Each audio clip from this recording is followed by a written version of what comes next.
I got to start with a little Dunkin' Donuts because it gets me going. I want to first apologize on behalf of New York State and New York State teachers for having to take so long to get these out. It's ridiculous. If you're watching this and it isn't, and you didn't actually take this exam, you don't know what I'm talking about. But New York State made us wait almost 2 full weeks before we can get this out, which is, to me, ludicrous upon ludicrous. But anyway, let's get started. My name is Mr. Krause.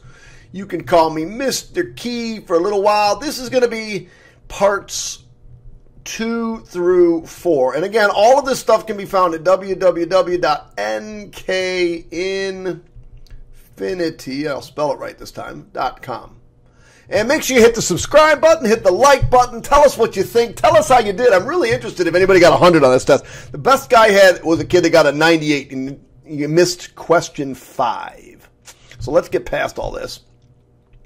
Let's get started on part 2s. So part 2s. Find the value of r of 2. So the first thing you had to do was find r of 2. So really what you should have done is this.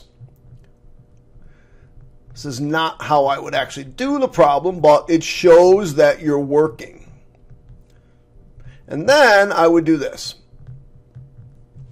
I'd come over to my calculator, clear out all the stuff I was working on, and I would go 2 stow x. The easiest way not to make mistakes, the best way to not make mistakes is to you do this. Press enter, and then I'm going to look on my thing here. It's x cubed minus 4x squared. Get out of squared mode, minus 4x squared. A lot of kids didn't get out of x squared mode and got this wrong. Plus 4x, actually not a lot, just a couple tools. Minus 6. And we get negative 6. So r of 2 is equal to negative 6. I would not have shown any other work other than that. It's only 2 points. What does your answer tell you about x minus 2 as a factor? If x minus 2 was a factor, then x equals 2 would be a root. If x equals 2 is a root, then r of 2 would equal 0. Since r of 2 does not equal 0, we know x minus 2, x minus 2 is not a factor. That's it. That's all you got. 2 points. The weight of the bags of pears in a local mark, 8 pounds, average 8 pounds. So x bar is equal to 8 pounds. With a standard deviation of 0.5 pounds. Standard deviation of 0.5 pounds. The weight of all the bags of pears in a closely marked by a normal distribution. So you should draw the normal distribution curve as soon as you see it. 8. Standard deviation of 0.5 pounds. And we want to know what percentage of bags interest weigh less than 8.25. So we'll go to 8.25. We want less than, so we want all of this. And so what we're going to use is normal CDF. Go over to our calculator. Menu 552. Lower bound is negative infinity. Our upper bound is 8.25. Our standard deviation is 8, and our average is 8, and our standard deviation is 0.5. We click OK. So we're going to type this in: negative infinity, comma 8.25, comma 8, comma 0.5, and it equals 0.6914. 0.6914. So to the nearest integer, what percentage? So 69% weigh less than 8.25 pounds. All right, that's it. Over the center of integers, factor the expression. Okay, just got to factor it. So we'll take out a 4x, and I'm left with x minus whoa, whoa, whoa. Let's back up the stupid train here. We're going to take out an x squared, and I'm left with x minus 1 minus, or excuse me, plus 4, and we're left with, shoot, this should be 4x minus 1. Sorry, kids. You took out an x squared out of this. Should be 4x minus 1. I know this because this should also be 4x minus 1. All right, so what am I left with? I'm left with 4x minus 1, and my other set of parentheses is x squared plus 4. That's it, kids. Nothing else. Not equal to 0. It didn't say to solve it. It just said to factor it. And that's all you had to do. And this is the sum of perfect squares, which is not factorable. If that was x squared minus 4, it would be factorable. So this was an incredibly missed question. So the graph below on our test, and at least amongst our kids, the graph below represents the height h in inches of a point on a triathlete's bike wheel during a training ride in terms of t time. So, you know, if I'm doing this, I'm thinking, there's my midline, right? It's a cosine curve, starts here, ends here. So the question says, identify the period. Well, period is the time to complete one curve. Well, or one cycle. It's finishing one cycle in 2/3. So the period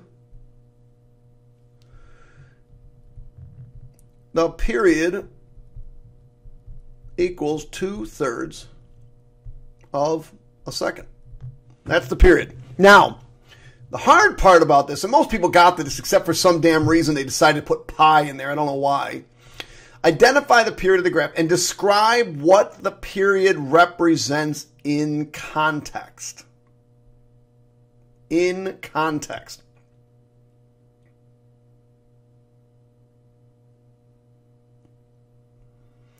So, that means it's going to start here at 1/3 pi, at exactly half, at 1/3, and not 1/3 pi, at 1/3 of a second, it's down here.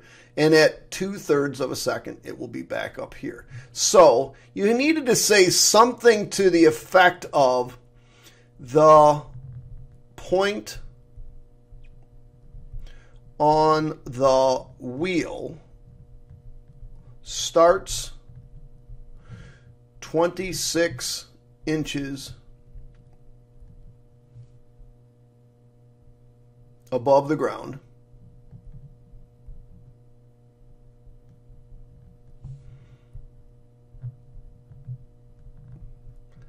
and after 2/3 of a second the wheel has made one complete revolution and the point is back on top. Something to that effect. You had to talk about the fact that it was a point on the wheel and that the 2/3 of a second is one full revolution of the curve. And that it finishes one full revolution of the curve in 2.9 seconds. Okay, next question. This question irritated me slightly in that you weren't accurate. It gave you a lot of information here. It actually put the scale on here, and they tried to trick you by putting this up here. Because a lot of kids put a point right there. Because look, it's a starting point of 400. No, it isn't. It's 400 minus 6. So the starting point was actually at, let's see, if that's 100. Let me see. This is 20, 40, 60, 81, 20, 40, 60, 82, 20, 40, 60, 83. That means that this was 380. That means your y-intercept is somewhere around here. So what you needed to do is just come over to your graphing calculator, graph this sucker, 400 parenthesis 0.85. It's going to be coming down clearly because it's got a base that's between 1 and 0, 2x. And then Maybe some of you just forgot to put in the -6. Now notice you can't see it, right? But that's because, well, this we don't care about. So we'll just do 0, tab, 450, tab, I don't know, 12, tab, whatever, good enough. So that's what it's going to look like. That's what it should look like on your graph. But it should not hit at 400. So a lot of kids lost points because they actually put a point at 400. You can't put a point at 400. And then you just come over to the table, Control T, and you get your values. 1, 283. 1, there's 200. 83. And then 2, 3, 4, 5, 6, 7, 8, 9. Now you really should put these in here. It's 0, and then f. Is it f of x? Y. It should just be y. So this should be x. Sorry, x and y. So this 0. When I plug in 0, I get 394 almost exactly. And I plug in 1, I get 283. I plug in 2, I get 203. I'm just estimating, 202.8. I plug in 3, I get 144.94, and then I'm just going to go every other one. 4 is 103, 6, 8, and 10. That should be plenty. 6 is 50.9. Again, you can't be that accurate on here, so 23.7, and 10 was 9.5. So 10 is 9.5, somewhere in the middle. 8 is 23, that's 23, somewhere around there. 6 is 50.9, that's 20, 40, 20, 40, 50 should be somewhere in the, God bless it, I hate when it does that. And then that's 6. Wait, 2, 3, 4, 5, 6. That's 7 actually. So you got to be careful here. I went down to 6. So 6 should be 50.9. I knew something was a little off there. And then I'm going 4 is 103. 2 was 202. And then you just had to graph that. You should have arrows pointing at the end. Of course, your graph should actually match. I don't know how really anybody lost 2 points on this one. It's kind of silly. I mean, that's really all you had to do. I mean, but you know, you couldn't graph at 400. That was the biggest mistake most kids made in our school. At our school. All right, let's see what's next. This problem was relatively simple. We did a ton of these. The only problem was you got to get the weird thing alone. Try to do it right. Is you had to... Now, again, the only way to get rid of this radical is to square both sides. Now, the thing you got to be careful of is that thing. So I would just write this twice, negative x plus 6. So this is x minus 4 equals... Now, negative x times negative x is positive x squared. This is negative 6x, and negative 6x is negative 12x plus 36. Bring everything to the right side. 0 is equal to x squared minus 13x plus 40. It factors to x minus 8, x minus 5, and you get two answers, x equals negative 8 and x equals 5. And as we have said a million, gazillion, bazillion times, you must check your answers. Actually, this should just be positive 8. Positive 8 does not work. The answer is just 5. Express as a single term with a rational exponent. That means you can't have any more radicals. That means you had to turn this into x to the 1/3 power. You had to turn this into x to the 1/2 power. And what do you do when you have bases the same? You multiply the exponent, x to the 1/6. That's it, kids. And that, my friends, is exactly how not to do the problem. Oh my gosh, what am I doing? Actually, if you did that, you got 1 point. When do we multiply the exponents? By the way, I'm about to show you how to check this one, just for fun. But watch, let's just check this one. Let's see what we got in for x. Do we have something in for x? 2.368. Stow that in for x. Press enter. And so if I do the cube root, was the cube root, right? The cube root, I should probably do the cube root first. The cube root of x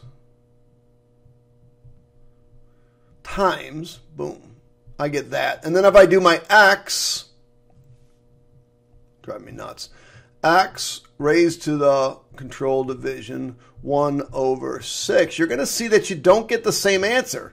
So a lot of my kids did that, and I just did it myself, and that was just dumb. I actually didn't do it on purpose, but I'm glad I did it because I was going to forget to address it. You don't multiply the exponents when you multiply. You add the exponents.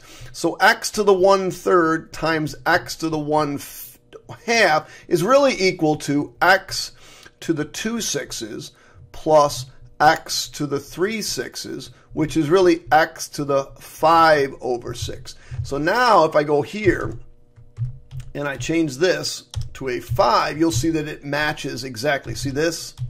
Matches this. Matches this, right? X to the 5/6. This is the right answer. So a lot of kids did this. You got 1 point out of 6 for being able to convert to this and do something mathematically correct, but you should have checked your answer. See, now that I've checked my answer, start it off, never have to look at it again. So this one, it was an exercise in how good is your reading ability. So using the data, determine whether a student with, hold on. I have to read this like 6 times. Data collected jogging from students with 2 older siblings are shown below. So if you have no siblings, you have 1 older sibling, or you jog with 2 older siblings are shown below. Using this data, determine whether a student with 2 older siblings is more likely to jog if 1 older sibling jogs, or, excuse me, back hurts. So this is one of the, whatever, or if both siblings jog. So determine whether or not a student with 2 older siblings is more likely to jog if 1 sibling jogs or both siblings jogs. Okay, so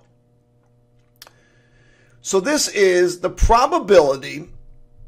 This is just a really roughly worded. This looks like one of my spiral questions. The probability that someone jogs given 1 sibling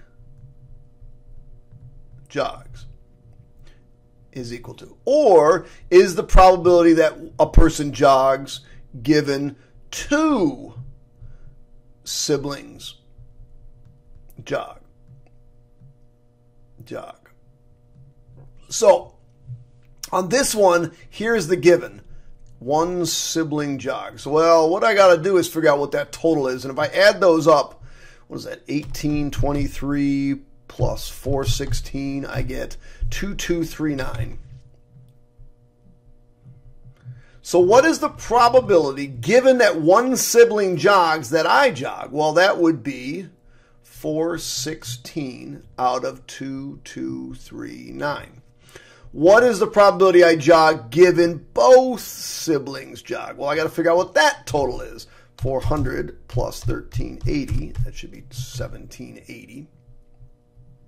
So this one is going to be 400 out of 1780. Well, I don't know what those are, so I'm going to have to go over to my calculator anyway.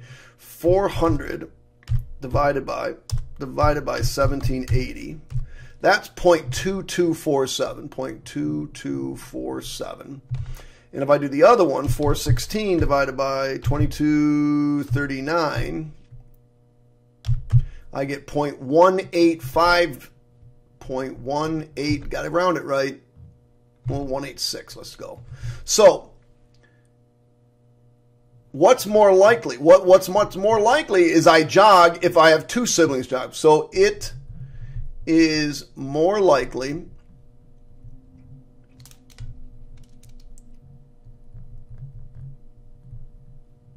that I jog, not job, jog if two siblings are jogging.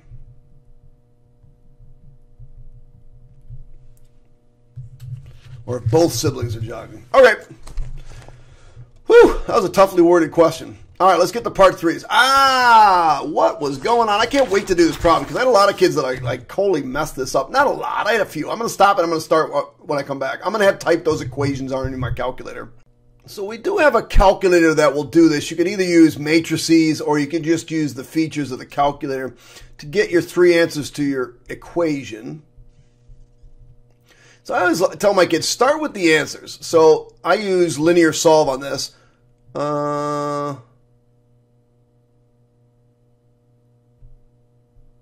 Oh, I forgot an equals on the last one. Equals 11.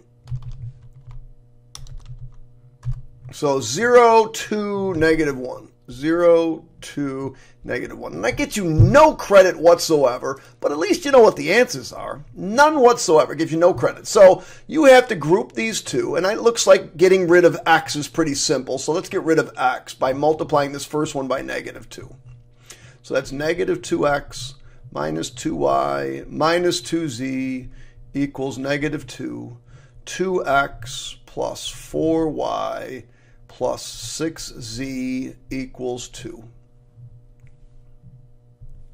These cancel, so I get 2y plus 4z equals 0.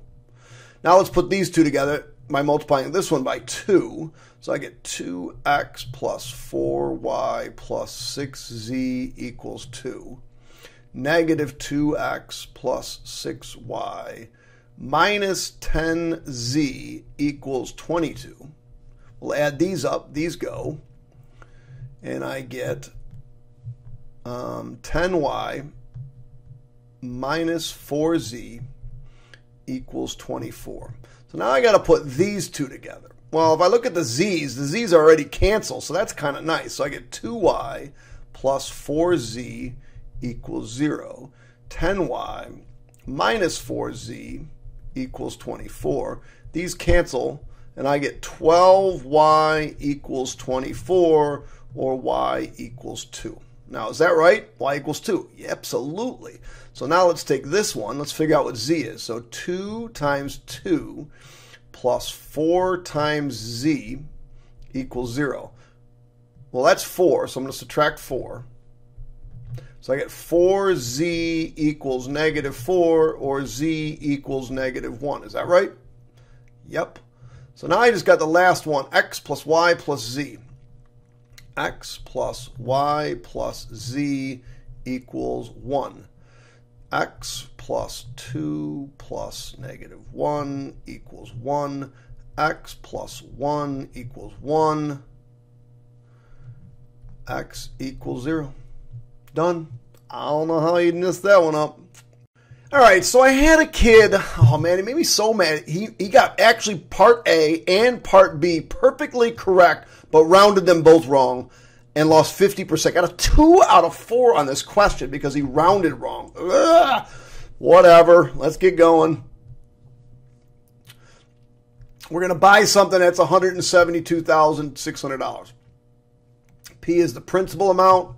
R is my monthly interest rate. N is the number of monthly payments.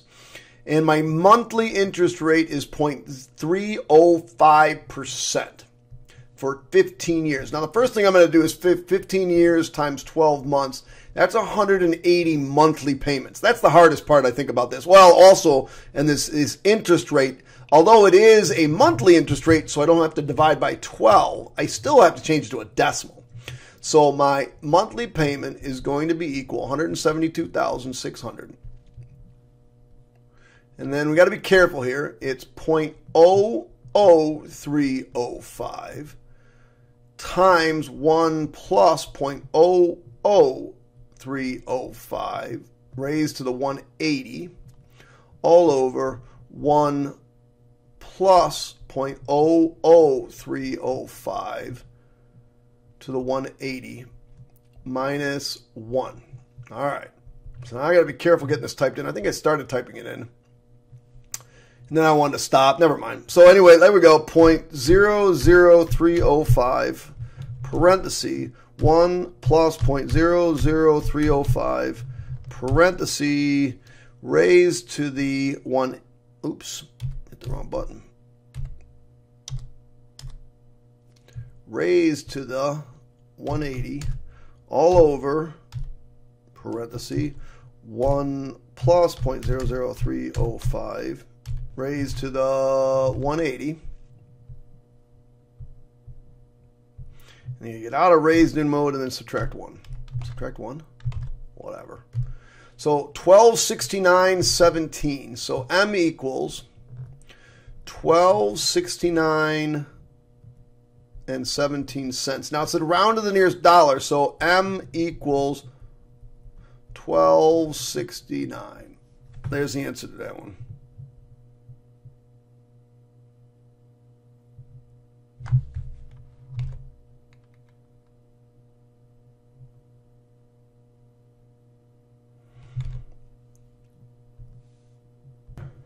Man, that's what happens when you type in the wrong stuff. How about this? 172.6. 172.6. So 1247.40. Oh man, look at that 49. So the answer should be 1247. Sorry. 1247.49. Rounded to the nearest dollar is 1247. Round to the nearest dollar. There's the answer. Sorry about that. Algebraically determine and state the down payment rounded to the nearest dollar that Jim needs to make in order for his mortgage payment to be $1,100. So what we want is we want this to be $1,100 is equal to 1,000. Well, we don't know what this is going to be. Let's just put that in there. And then all of this is going to stay the same. So what is this? 0.00305 times 1 plus 0.00305 to the 180 all over 1 plus 0.00305 to the 180 minus 1. Now, all I'm going to do is divide by that. So I'm going to divide by this. But I want to figure out what that is as a decimal. And then I'm not going to round it, but I'll show you how I'm going to do this. Go back up to here, and I'm just going to get rid of all this and press enter. So 1100 equals P times, and then I'll round it, 0.007 2276 55819 55819. And then I'm going to take 1100 and I'm going to divide it by that. I'm not going to retype it. And I get 152,100. So P is equal to 152,193 and 19 cents. But I want to know what my down payment is. So what I'm going to do is I'm going to take that 172,600 and I'm going to subtract off this. And that tells me I have to come up with a down payment of $20,400. So 172,600 minus 152,193.19 equals $20,406.81. But it said rounded again, rounded to the nearest dollar. This is where he rounded both of them to the nearest penny and lost 50% on this problem. And you can kiss my, that's a stupid. Can't believe I had to take off freaking 2 points. 50%. 20. You got 24 set force. He didn't put 0.81. It was ridiculous. Man, it made me so mad. So anyway, that's the answer. $20,407. All right, moving on. What's next? Oh my gosh, you guys make me so mad on this freaking question. Ah! Did y'all miss this? Both intercepts? Let me stop this and come back so I can. So you guys are like trained monkeys. You come over to your calculator, you go into graph mode, probably other stuff in there, so let's get rid of it. Go into graph mode, and you type it in. It's log base 2 of x plus 3 minus 5. And you press enter. You're like, oh, yeah, let me just graph that. Seriously? Graph that. It said graph both intercepts, you whack jobs. Here's one of them. You got to figure out what that is. But we got to find out what the other one is. So I got to double click on this and make that, I don't know, 20. Nope, still not there. How about 30? Oh, you don't know what you want to go to? Go to Control T. Go to when it equals 0. Oh, look. It went from 0 around 29. Remember, that's 0. So I need to get to at least 30. So let's go back. Let's get rid of this. Control T. And really don't need any of this. I'm going to go -5 here. Tab. Don't need any of that. Let's make this 30. And that's fine there. Okay, that's what I'm going to look at. So where does it hit? It hits at about 30. So you got to create a scale that's going to make sense. So I need to get to here to 30. So 1, 2, 3, 4, 5, 6, 7, 8, 9, 10. So how about make every one of them 3? Now these I can make 1 if I want to. 1, -1, and 1. -1, -2, -3, -4. So where does it cross the x-axis? So, I don't know. Menu, Control T, how about this?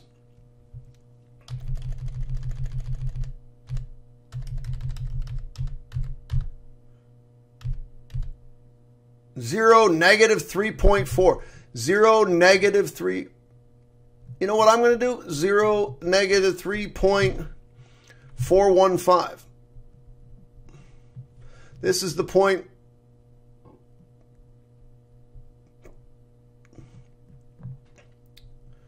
I don't know what the point is. It's 29.0. Something to that effect. And you should know that it's going to have an asymptote here at 3. Look at that. Doesn't pass. So it has an asymptote at 3. So I should be doing this. It should be a dotted line here. I don't need it, but I could put a dotted line here. And I'm going to go.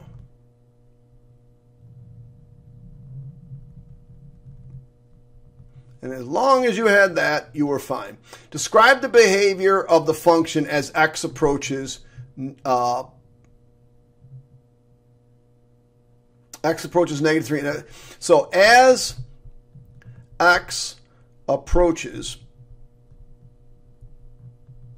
-3, the function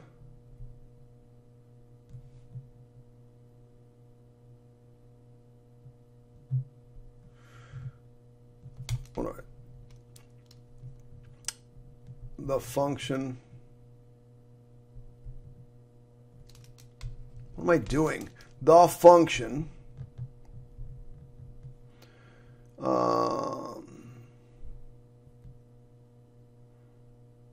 approaches -infinity.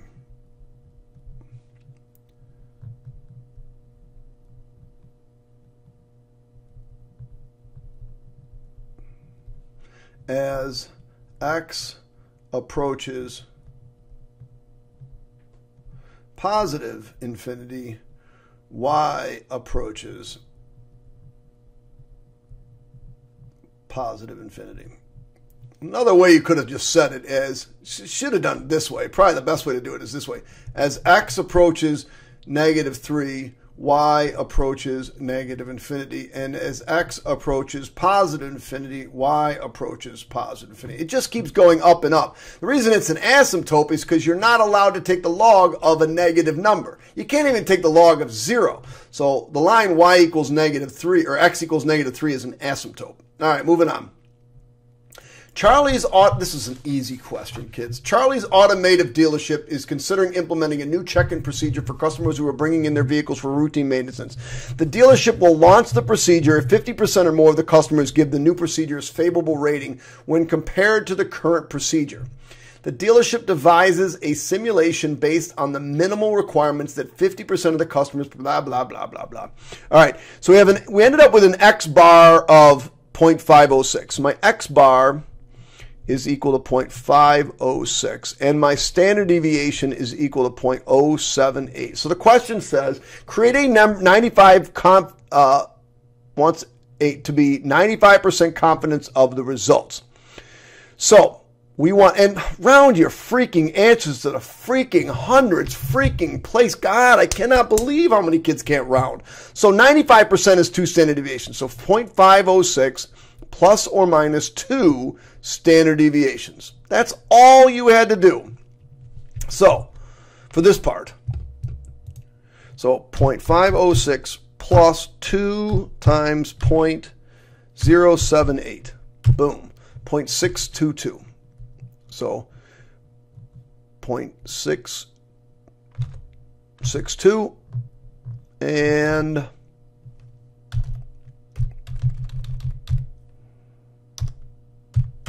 0.35. So your answer should be determine the interval containing a plausible sample values for the dealership or launch. Okay, so the interval from 0.35 or just 0.35 to 0.66. Could have put just a comma there if you wanted to. Either way, it doesn't really matter. But you had to round to the hundreds place. Now, 40 customers are selected randomly to undergo the new procedure. And the proportion of customers who prefer the new procedure is 32.5%. The dealership decides not to implement the new check-in procedure on the results of the study. Use statistical evidence to explain this decision. So we came up with a sample of 0.325 or 32.5%. And then if the true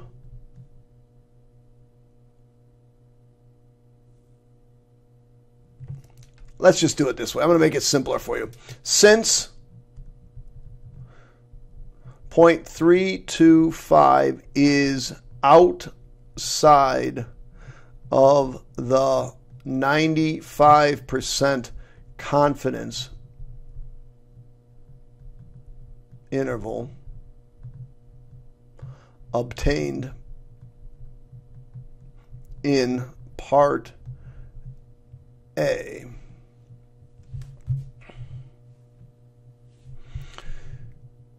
then the dealer should reject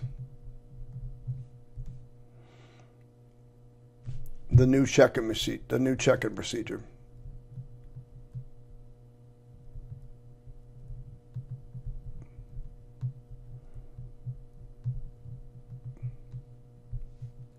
So that's really all you had to say. Since the 0.325 is outside the 95% confidence interval that we obtained in Part A, the dealer should reject the new check-in procedure. And I apologize for my penmanship. It's getting old and my back is absolutely killing me. But that's all there is to that question. That's it, kids. All right, let's do 37. Now, 37 had only one major trick in it, but the rest of it wasn't so awful, and you should have been able to get this problem right, kids. Should have been able to get a lunch point. Actually, before I start a 6-point question, let me pause this. Let me stop it. All right, so a radioactive substance has a mass of 140 grams at 3 p.m. and 100 grams at 8 p.m. Write an equation in the form of this that models a situation where H is the constant representing the number of hours in the half-life. A of 0 is the initial mass. So I probably should write an equation 100 equals 140, 1 half, it's a half-life,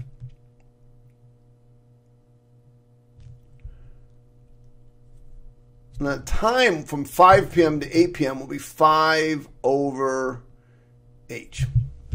Using this equation, solve for H to the, so there's the equation. I don't remember, I didn't grade this question. I don't remember if you got points if you wrote, I think you had to create that equation. A equals, this I don't remember. I didn't, like I said, I don't grade this question. 1 half 5 over H. You might have gotten full credit for that as long as you made sure you put the 100 in the right place here. So obviously the first thing we're going to do is divide by 140. Divide by 140. So I'm going to get 10 over 14. I just got rid of the zeros. 1 half 5 over H. Now here's where all hell broke loose. Well, actually it's not on this one. So you know you're going to log both sides because you have to solve it. So as soon as there's an exponent that's a variable, you have to log both sides. So log of the base, which is 1 half. Now these two things switch sides. Of 10 over 14 is equal to 5 over H. Now here's where the craziness went, kids. Cray cray. Okay, you all I don't know what the hell you did. Divided by 5. I think you divided both sides by 5. I don't know what you did. You have to cross multiply here. You have to put this over 1 and cross multiply. So you get 5 equals H times the log of 1 half of 10 over 14. You know, maybe I didn't write this one. Maybe I should write this a little bit better for you. Let's try it this way.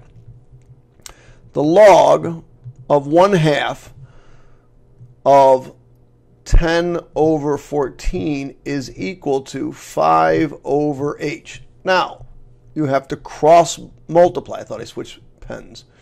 5 times, gee, switch pens. 5 times 1 is 5 is equal to H times the log, the log of 1 half 10 over 14. So now you divide by this. So you get H is equal to 5 over the log of 1 half of 10 over 14. So that was the tricky part. You know, a lot of kids really messed that part up, but you got some credit for following through at least. Control division, 5 over log 0.5 of 10 divided by 14. And you get 10.300, what did it say to round to? 10 thousandths place. So H equals 10.300213. So 10 thousandths place is this one. So H equals 10.3002. That's the answer to that one. Now, if you carried that through, you can still get some points. Determine when the mass of the radioactive substance will be 40 grams. So we're going to do 40 is equal to, what does it start at? 140? 140, 1 half T over 10.3002. Most of you could handle this part. It's that middle part that was driving you all crazy. Divide by 140. Get rid of those zeros. So 4 over 14 is equal to 1 half T over 10.3002. Log both sides, so I'll take the log base 1 half of 4 over 14 is equal to T over 10.3002. Multiply both sides by 10.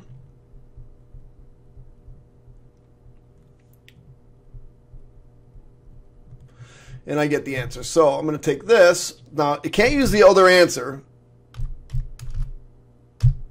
Times the log of 1 half of, what was it, 4 divided by 14? 4 divided by 14. So 18.616. So t equals 18.61611. What does it say? Round your answer near its 10th of an hour. So t equals 18.6 hours. There it is, kids. And that is the end of Algebra 2 Common Core for 2017. Hit subscribe, hit like. If you're new on Algebra 2, make sure you hit subscribe. Miss Newman and I do a ton of review. And if you're continuing on, please, if I helped you out, you help me out by staying subscribed. Thank you very much. I really appreciate it. I hope you did okay. I hope you passed the test. Okay, guys? Catch you all on the flip side. Goodbye.